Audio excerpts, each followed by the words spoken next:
दोस्तों, जिस United states of America के द्वारा कुछ दिनों पहले भारत से अपने रिलेशन को इनहेंस करने की बात की जा रही थी, डोनाल्ड ट्रंप कह रहे थे कि भारत के प्रधानमंत्री नरेंद्र मोदी मेरे बहुत अच्छे दोस्त हैं। ये कह रहे थे कि भाई भारत के साथ हम और अच्छा व्यापार करेंगे, भारत के साथ हम म्यूचुअली बेनिफिशियल एग्रीमेंट करेंगे। अचानक से डोनाल्ड ट्रंप के स्टेटमेंट बदलते से दिखाई दे रहे हैं।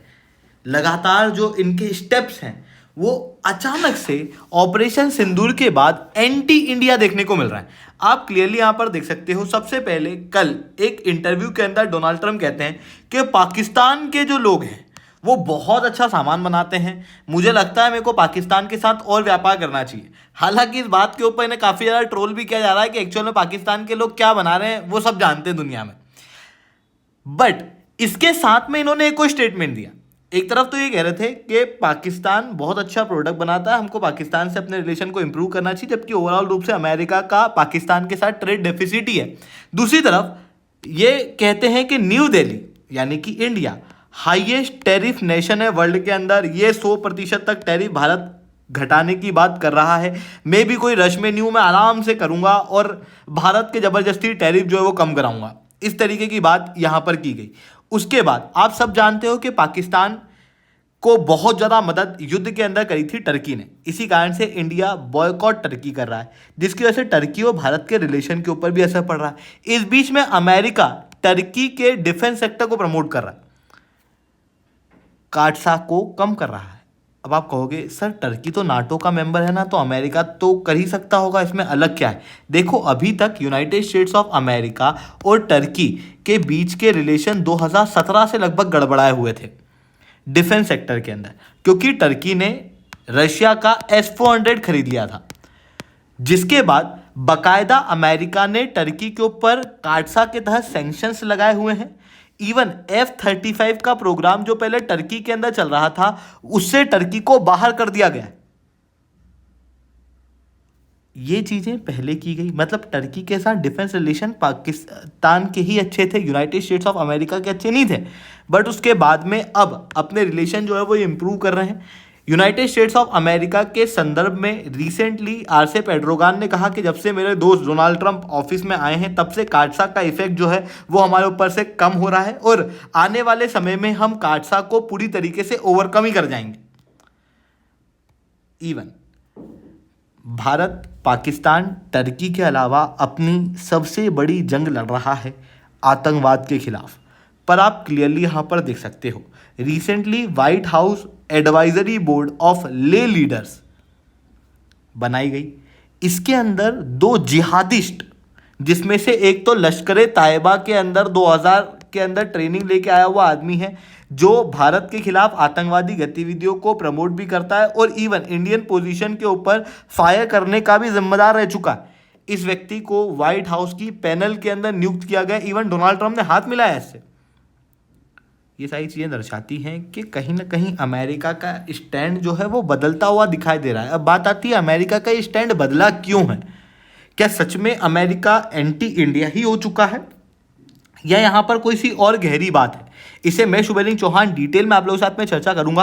बट उसके पहले आप लोग मेरे साथ में एसआरसी10 टेलीग्राम ग्रुप के ऊपर जुड़ सकते हो। मेरे क्लास की अपडेट पीडीएफ सब कुछ आपको मिल जाएगी। यूपीएससी सीएससी की तैयारी करना, इंडिया के टॉप एजुकेटर से ऑफलाइन क्लास के अंदर पढ़ना आप लोगों के पास में अच्छा मौका है। अनअकैडमी केवल ऑनलाइन ही रहा है, अनअकैडमी ऑफलाइन भी आ चुका है। दिल्ली करोलबाग मुखर्जी के अंदर, प्रयागराज सिविल लाइन बैके पटना के अंदर ऑलरेडी हमारे सेंटर्स खोले जा चुके हैं। जो ना आते तो इस नंबर पर कॉन्टैक्ट कर सकते हो। उसके अलावा monthly current affairs magazine, previous question, prelims की मॉक टेस्ट, एनसीईआरटी की नोट्स समरी और इंडिया ईयर बुक की समरी अगर आपको फ्री ऑफ कॉस्ट डाउनलोड करना है, नीचे डिस्क्रिप्शन के अंदर मैंने लिंक दी, वहां से आप लोग डाउनलोड कर सकते हो। चलिए दोस्तों समझने का प्रयास करते हैं यहाँ पे क्या हुआ। देखो बेसिकली आप सब जानते हो कि पाकिस्तान और भारत के बीच में जो डिस्प्यूट हुआ उसके अंदर भारत ने बहुत जोरदार तरीके से पाकिस्तान को रिस्पॉन्स दिया।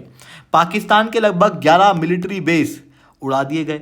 पाकिस्तान ने जितने भी ड्रोन मिसाइल भारत की तरफ छोड़ी उन सबको हम लोगों ने नष्ट कर दिया। और जो भी एक्शन हम लोगों ने लिए उसे पहले वेस्टर्न मीडिया कवर नहीं कर रहा था, वेस्टर्न मीडिया उसको डाउन प्ले करने की कोशिश कर रहा था। पर भारत ने यहाँ पर क्लियर कट प्रूफ पूरे वर्ल्ड के सामने रख दिए कि भारत ने किस तरीके से पाकिस्तान को धूल चटाई है। इवन जो एयर बेसेस हैं जहां पर हम लोगों ने अटैक किए वहां पर F-16 JF-17 जैसे फाइटर जेट जो है वो इंडिया ने उड़ा दिए।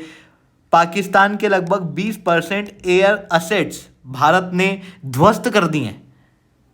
ये पूरी ग्लोबल मीडिया देख रही है। इवन जब भारत ने ये कारनामा करके दिखाया, मैक्सिमम हथियार जो प्रयोग किए गए वो मेड इन इंडिया थे। अब आप सब जानते हो अमेरिका ग्लोबल लेवल पे एक बड़ा व्यापारी है, खास रूप से हथियार का। उसके ऑलरेडी कई सारे कंपटीशन क्रिएट हो चुके हैं। वो नहीं चाहता कि भारत एक और कंपटीशन बन के उभर के आए, क्योंकि भारत का डिफेंस सेक्टर अब तेजी से ग्रो कर रहा है। इवन भारत ने जिन हथियारों का प्रयोग पाकिस्तान के खिलाफ किया, क्योंकि भले इंडिया के लिए पाकिस्तान लल्लू है, हम उसको हरा सकते हैं बहुत इजीली, पर ग्लोबल लेवल पे देखें तो दूसरी कंट्रियों के लिए पाकिस्तान इतना लल्लू देश नहीं है। पाकिस्तान के पास में आज भी दूसरी कंट्रियों के मुकाबले काफ़ी सोफिस्टिकेटेड हथियार हैं, और इन सोफिस्टिकेटेड हथियारों वाले देश को भारत ने चुटकियों में धूल चटा दी। ये चीज़ पूरे वर्ल्ड को शॉक कर रही है। ऐसी कंडीशन में दूसरे देश भी वही हथियार ले रहे हैं जो भारत ने लेने का प्रयास किया, या फिर भारत ने जिन हथियारों का प्रयोग पाकिस्तान के खिलाफ किया। For example, Rafale fighter jet की डिमांड बहुत तेजी से बढ़ रही है। अब आप सोचो कि राफेल की डिमांड अगर बढ़ेगी तो यूनाइटेड स्टेट्स ऑफ अमेरिका ने जो अपने नए नए हथियार बनाए हैं F-35 वगैरह, उनका क्या होगा?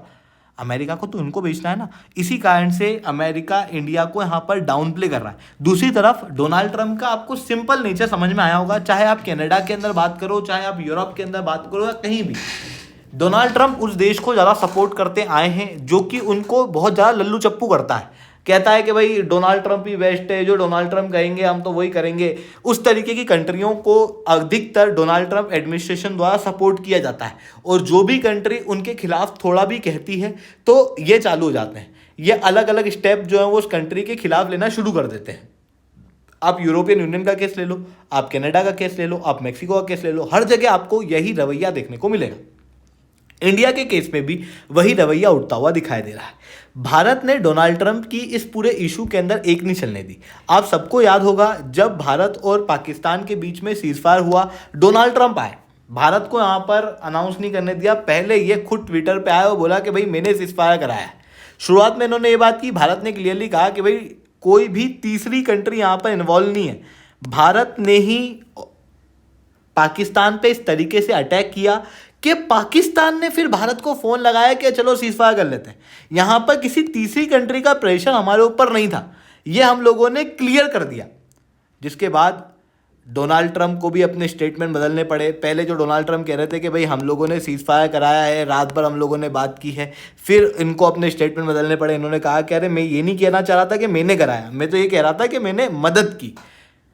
तो ये क्लियरली दर्शाता है कि जी डोनाल्ड ट्रंप ने जो स्टेटमेंट ग्लोबल लेवल पे दिए वो आधे तो झूठे थे ही, उनको भारत ने झूठा प्रूव कर दिया। और जो डोनाल्ड ट्रंप का रवैया है उसके अनुसार इस तरीके के स्टेप डोनाल्ड ट्रंप के आना काफ़ी लाजमी है। इवन डोनाल्ड ट्रंप जो है वो कह रहे थे कि भाई भारत जो है वो अपने टैरिफ घटाएगा, हमारे लिए 100% तक टैरिफ घटा देगा। इवन अभी जो इंटरव्यू की मैंने आपको बताया शुरुआत के अंदर, उसके अंदर भी इन्होंने कहा कि भारत जो है वो 100% तक टैरिफ घटा देगा, जिसको भारत ने क्लियरली रिजेक्ट कर दिया है, क्योंकि इंडिया के लिए अपनी सॉवरेनिटी ज़्यादा ज़रूरी है। हम ये क्लियरली ग्लोबल लेवल पे दर्शाते हैं कि भाई हमारे ऊपर कोई भी फोर्स काम नहीं करती, हम इंडिपेंडेंट रूप से काम करते हैं, चाहे वो अमेरिका हो चाहे रशिया हो, हर एक के केस में इंडिया वही करेगा जो इंडिया को सही लगेगा। डोनाल्ड ट्रंप के कहने से हम टैरिफ नहीं घटा देंगे, डोनाल्ड ट्रंप के कहने से हम सीजफायर नहीं कर देंगे। इवन इस चीज़ को क्लियर करने के साथ में भारत ने तो वर्ल्ड ट्रेड ऑर्गेनाइजेशन के अंदर उल्टा एक्स्ट्रा टैरिफ इम्पोज करने की बात की है, रिटेलिएटरी टैरिफ। भारत ने 30 दिन का नोटिस अमेरिका को दिया हुआ है, क्योंकि अमेरिका ने 25% टैरिफ स्टील और एल्यूमिनियम के ऊपर लगाए थे, जिसकी वजह से भारत के स्टील और एल्यूमिनियम के लगभग $7.6 बिलियन के व्यापार के ऊपर असर पड़ रहा है।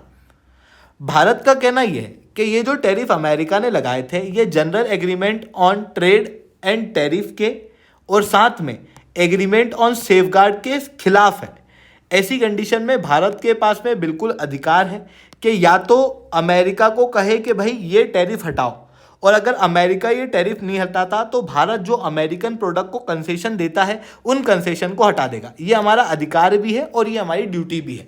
तो भारत ने ये सब कहते हुए कहा कि हम 30 दिन की मोहलत अमेरिका को देते हैं, अमेरिका इन टैरिफ को हटाए, अदरवाइज हम अपने कंसेशन हटा देंगे। और अगर इंडिया अमेरिका के कंसेशन को हटाता है तो अमेरिका का भी लगभग $7.6 बिलियन का नुकसान होगा। जो हर चीज़ ये दर्शाती है कि भाई जो भी डोनाल्ड ट्रंप क्लेम कर रहे हैं ग्लोबल मीडिया के ऊपर, भारत साफ साफ उसको काउंटर कर रहा है। भारत कह रहा है कि इंडिया भाई इंडिपेंडेंट है, हम जहाँ लल्लू चप्पूरी करते हैं आपको, हम वही करेंगे जो इंडिया के फेवर में, जो इंडिया के बेनिफिट में है। और यही चीज़ डोनाल्ड ट्रंप को पसंद नहीं आती, इस कारण से वो इस तरीके के काम जो है वो करते रहते हैं। आप हर जगह पे देखोगे इसी तरीके के काम है। तो ऐसा नहीं कहा जा सकता कि कंप्लीटली एंटी इंडिया हो गए, बट हाँ इनके स्टेप जो हैं वो कुछ अलग तरीके से देखने को मिल रहे हैं। जहाँ पर एक तरफ ये पाकिस्तान, टर्की जैसे देशों का सपोर्ट कर रहे हैं, बांग्लादेश को IMF की बेल दिलवा रहे हैं, तो दूसरी तरफ इंडिया के साथ में अपने रिलेशन को डाउन प्ले करते हुए दिखाई दे रहे हैं। आई होप ये सारी बातें आपको समझ में आई होंगी। लेक्चर अच्छा लगा हो तो लाइक करना, लेक्चर बहुत अच्छा लगा हो नीचे 7 कमेंट करना। UPSC CSE की तैयारी करना, इंडिया के टॉप एजुकेटर से ऑफलाइन क्लास के अंदर पढ़ना, आप लोगों के पास में अच्छा मौका है। अनअकैडमी अब केवल ऑनलाइन ही रहा है, अनअकैडमी ऑफलाइन भी आ चुका है। दिल्ली करोल बाग, मुखर्जी के अंदर, प्रयागराज, सिविल लाइन, बिहार के पटना के अंदर ऑलरेडी हमारे सेंटर्स खोले जा चुके हैं। जुड़ना चाहते हो तो इस नंबर पर कॉन्टैक्ट कर सकते हो। इसके अलावा monthly current affairs magazine, previous year question, prelims के मॉक टेस्ट, NCERT के नोट्स की समरी अगर आपको फ्री ऑफ कॉस्ट डाउनलोड करना है, नीचे डिस्क्रिप्शन के अंदर मैंने लिंक दी हुई है, वहाँ से आप लोग डाउनलोड कर सकते हो। ठीक है दोस्तों, आज के इतना ही। That's all from my side.